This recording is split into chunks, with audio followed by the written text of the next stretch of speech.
your ministry, they look at the healing, and you said that a lot of people don't understand the healing part of it. That's something that the culture doesn't get, no matter what culture they're from. And I would agree. I think some Christians just say, just get them to Jesus and that's it. You don't need to do anything else. Let's just get them saved. Why do we have to talk about all this other stuff? Jesus, they would say, and I'm not agreeing, but they'd say, Jesus takes care of that. Jesus is the healer. We don't need to do anything about that. How do you respond to those people? Because I'm sure that really gets really frustrating for you.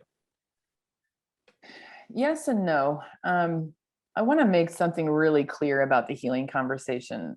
Healing is not a salvation issue.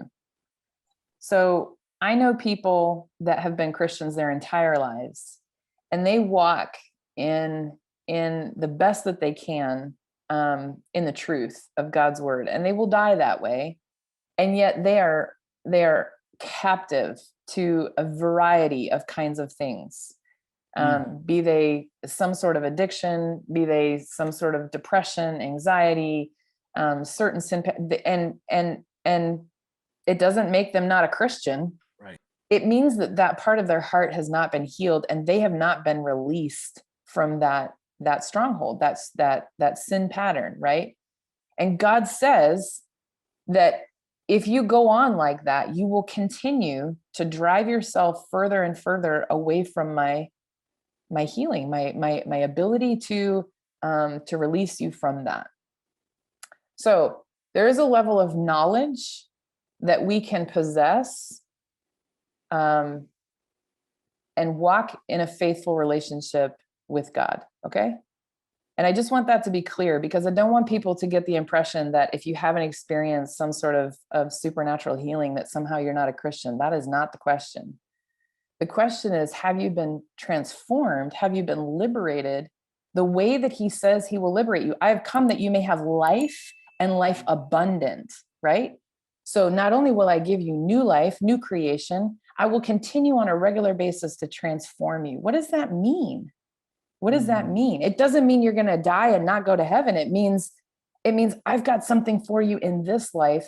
And according to Revelation 22, in the next life, all the tree is for the healing of the nations, it says, right? Mm-hmm. So we will be completely restored in heaven, but on earth, there is access. There's access to a dimly lit version of healing, right? That can set us free in the now. So it's important for me that people understand that when we're talking about healing, we're talking about restoring our hearts back to a place that God intended. And that gives us liberty. That gives us freedom. That gives us a testimony. That resonates the glory of God. And it just equips us then to invite others into it. Can I invite somebody to know Jesus with their left brain entirely? Can they do all the study in the world? And you know people like this. We all know people like this. They're the brainiacs of the brainiacs. And we're all like, oh my gosh, I can't even remotely compare, right? So don't put this podcast next to Jim Wilder's podcast, please. I beg you. Because it will be embarrassing.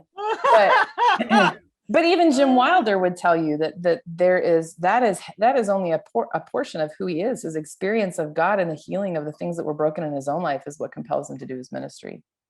Mm-hmm. So I completely forgot the question that you asked. It was important to me that we make that distinction theologically. It was what was your favorite color? And you went everywhere.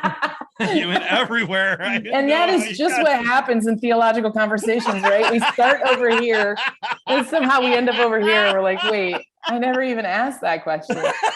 Well, welcome to my life. I know. This is why I don't run in academic circles, because I'm like, wait, I was totally lost. I thought we were talking about free will. What? No, I mean, I'm not even going to talking about academics. I'm talking about in the car ride from my house to the kids' school.